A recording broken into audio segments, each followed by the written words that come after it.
არა და ხალო ყონიძიებას გიგნავთო და ყველაფერს ჩვენ მაინცო და მერეო დავიჭერთ. ეს თემურ გერგერია ხო? ხო. არა, კადრები მე რას თქვი, რომ გამომიგზავნეს ამის ვიდეო ფილმი. ეს გერგერს ეხლა საჭირო, ნუ გავავტოთ კიდევ არა. ალასადია, მოინდომა სუბდიდელების სულში ჩაფოთხება.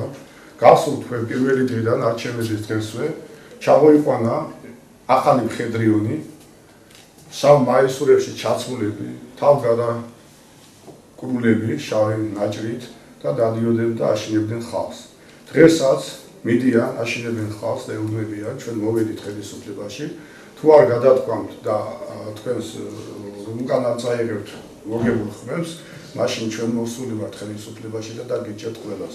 ეუბნებიან ადამიანებს, რომ თითქოს და თქვენ აღიარეთ, რომ დაგაძალეს, ან ფული გადაგიხადეს, ან გააყალბეთ არჩევნები და მერე ჩვენთან იქნებით და ჩვენ მოგივნით. ეს არის საშინელი ტერორი.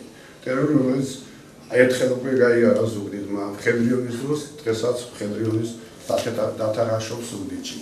მე თვითონ გამიგზავნა ალასალიან ხობის მხედრიონის უფროსი და შემომითვალა, რომ მიშამ არჩევნები დათმო. ველაპარაკე მე ჩემს პირველს ალბათ ხედულობაში ყავს ივანიშვილი, რომ ყველაფერი უნდა ჩვენ წავიღოთ და ჩვენია მოგება. ამიტომ თუ არ ჩამოცილდება ახალაია, გადაეცით, თუ არ ჩამოცილდება ახალაია ამ მდგომარეობას, მაშინ ჩვენ მას დავიჭერთ. ეს ტერორი ყოველდღე ძლიერდება და გასაკვირია, რომ ესენი მოდიან ხელისუფლებაში და ამათ უნდა მართონ ჩვენი ქვეყანა.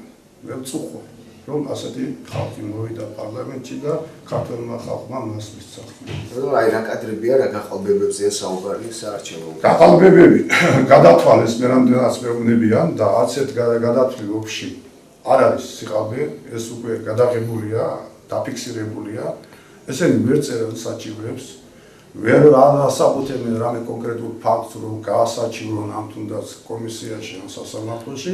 უბრალოდ ატეხილი აქვთ. ეხლა როგორც მეუბნებიან, მე უკვე რაიონებში ჩამოიყვანეს რამოდენიმე ასეული მანქანები, მათ შორის მოყავთ ბათუმიდან, ფოთიდან, იმერეთიდან, მოყავთ სამეგრელოს სხვადასხვა რაიონებიდან ხალხი თვითონ წარმოუნდათ რომ წარმოაჩინონ, ესენი არიან ზუგდიდის ამომრჩევლები.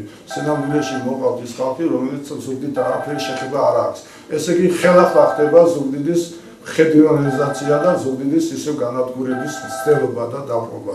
მე შემირცხვენია ასეთი ხელისუფალი და მე შემირცხვენია ასეთი ადამიანი, მაგრამ ალასანიას სამწუხაროდ გენში აქვს ადამიან გასიძულული და აგზელებს დღესაც ამას.